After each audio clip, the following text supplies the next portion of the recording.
Picture this. It's February 1637. A sailor, fresh off his ship in Holland, wanders into a kitchen. He spots what looks like an onion, and with the casual hunger of a man just back from sea, he chomps it down. Within hours, he's in chains, because that onion was a single tulip bulb worth more than the entire cargo ship he just left. One bite, one heartbeat, one economy seemingly wobbling on its axis. This wasn't just any flower. This was the centerpiece of a financial fever dream that had gripped the Netherlands, a phenomenon that would become a legend of greed and collapse. This is the story of Tulip Mania. Here on Immortal History, we decode the past to understand the present. Because while the costumes change, human nature is a stubborn constant. And the story of the 17th century tulip craze isn't just about flowers. It's a 400-year-old mirror showing us our own reflection in every financial bubble since.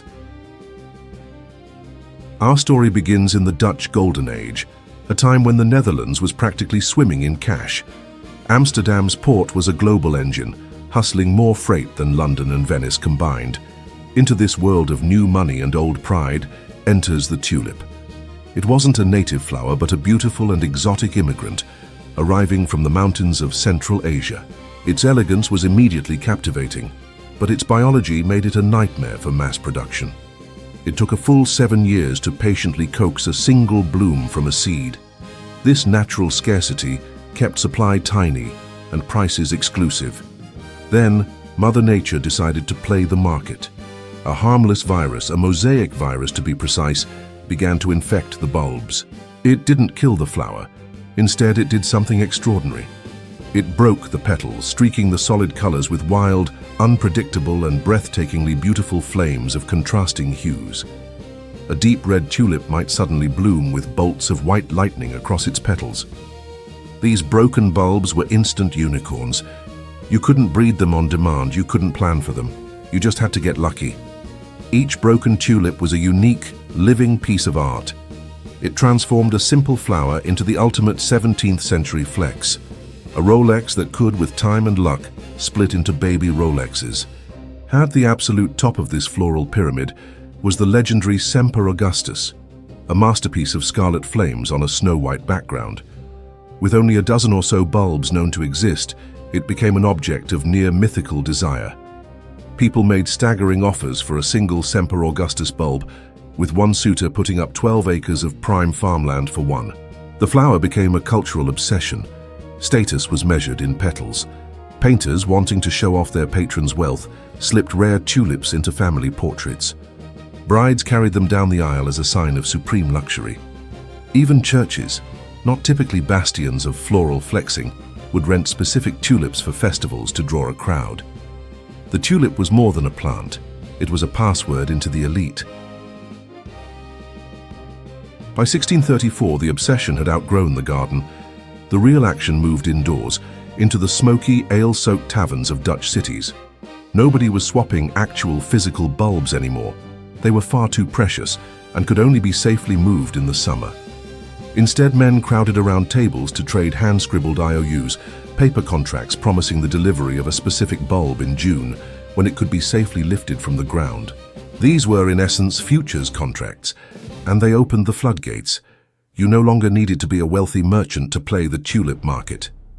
Blacksmiths, maids, weavers, and millers could all get in on the action. Many trades were done on margin. You could put just 20% down and owe the rest later. If the price of your paper tulip jumped 30%, you had tripled your initial stake without ever touching a flower. But if the price dipped, you were on the hook for cash you never actually had, for a bulb still sleeping underground. Entire districts formed so-called florists' colleges, which were really just designated taverns where ale flowed freely and paper fortunes were made and lost. The chatter was intoxicating. Buy in October, flip in February, and you could double your money without ever dirtying your nails. Fashion plus greed had created rocket fuel. The numbers went completely, utterly bonkers. A single bulb of a variety called Witte Kroon, which cost 60 guilders in November 1636, sold for over 1,400 guilders just 2 months later. That was mansion money. Popular Gouda bulbs were seen tripling in price in a single week. To understand the absurdity, one contemporary pamphlet listed what was traded for a single desirable tulip bulb: 4 fat oxen, 8 pigs, 12 sheep, 2 barrels of wine, 4 tons of butter, 1,000 pounds of cheese, a silver cup, and, as if thrown in for good measure, a carpenter's entire yearly wage. At the absolute peak of the frenzy, a single Viceroy bulb was recorded to have sold for 4,200 guilders. For context, that was about 15 times what a master craftsman earned in an entire year of hard labor. Everyone felt like a financial genius because the line only knew one direction: up. The end came swiftly and without warning. It was the first week of February 1637 at a routine tulip auction in the city of Haarlem. The room was packed, the morning air humming with nerves and ambition. The auctioneer opened the bidding on a lot of Switzers, a decent but not top-tier variety of broken tulip. He called the price and was met with silence. He lowered the ask. Still no hands. Someone coughed. A chair scraped across the floor. A cold dread began to creep through the room as word leaped from lip to lip. No buyers. The spell was broken. Panic detonated. The collective belief that a flower would be worth more tomorrow than it was today, the very foundation of the market, had evaporated. By nightfall, those same Switzers that failed to find a buyer were down 95%. Contracts that were signed at breakfast were ash by dinner. The fallout was immediate. IOUs were ripped up. Lawsuits sprouted like weeds. Notaries worked through the night by candlelight, recording disputes and broken deals. The bubble didn't just pop, it vanished as if the value had never been there at all. For thousands, the crash was a personal catastrophe. Meet Eltgen Heelweg, a Haarlem weaver who had mortgaged her loom, the very tool of her livelihood, for a single Giel Kroon bulb. When the crash hit, her loan was called in. The loom was gone. Her life was over. Or consider Jan van der Veen, a breeder who traded 3 rare bulbs for a Grand Canal house, only to watch the buyer's IOU implode into a storm of worthless paper and endless lawsuits. Within weeks, the courts were jammed with cases of broken promises. The government, overwhelmed, finally issued a ruling. Tulip contracts were officially considered gambling debts and therefore legally unenforceable. Thousands who had staked their land or life savings were technically off the hook, but they were emotionally and financially eviscerated.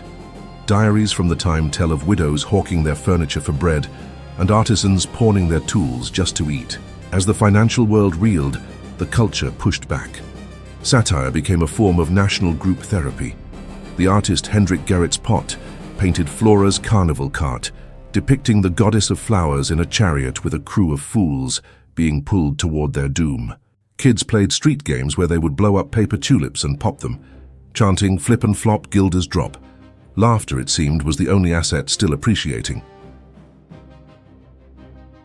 So, did a flower really crash the Dutch economy? For years, the story, popularized by Victorian writer Charles Mackay, was that the tulip toppled the entire republic. But modern historians digging through archives have found something a bit less cinematic. It was a brutal, localized financial crash, yes, but it wasn't a nationwide depression. Amsterdam's real estate prices barely slipped. Tax receipts held steady. The Dutch East India Company, the true engine of the economy, kept mailing out its dividends. Most Dutch citizens had never touched a tulip share in their lives. The economy yawned and moved on. The real wound was psychic. It was the catastrophic cratering of faith. It was the proof that financial fever could feel like the world is ending, even while the broader economy just keeps shuffling along. The true legacy of Tulip Mania wasn't economic, but psychological. It's the ghost in the machine, and that ghost is still with us. Fast forward to 1999, when dot-com companies with no profits were trading for 400 times their revenue, or 2006, when a bungalow in Las Vegas could triple in value before the roof was even on, or 2021, when a JPEG of a pixelated rock sold for more than a mansion. The psychology is a perfect rerun. A new and exciting asset with a murky supply, easy credit that makes everyone feel rich, and that little voice whispering in your ear, everyone else is getting rich. Why not me? Our brains are wired to compare, not to compute. If your neighbor triples his stake in a week, your sober 5% return feels like poverty. Add Tavern chatter, or today Twitter and Reddit, and the feedback loop ignites. The lessons are hidden in the dirt of that 17th century market. 1. When the crowd screams, "It's a sure thing," it's time to be cautious. 2. Leverage turns a potential bruise into a guaranteed amputation. 3. Real value needs utility or cash flow. Beauty plus luck is not a business model. And 4. Governments can pad the floor, but they can't erase the fall. If you appreciate stories that connect the follies of the past to the headlines of today, make sure you subscribe to Immortal History and ring the bell. In the end, the Tulip never sank Holland. It just exposed the shaky, unspoken agreement that underpins so much of finance, that something is valuable simply because we all agree it is. When that agreement cracked, the joke lasted for centuries. So the next time someone swears their new coin, token, or technology can only go up, remember the sailor who mistook a fortune for an onion, and ask yourself which side of history you feel like biting.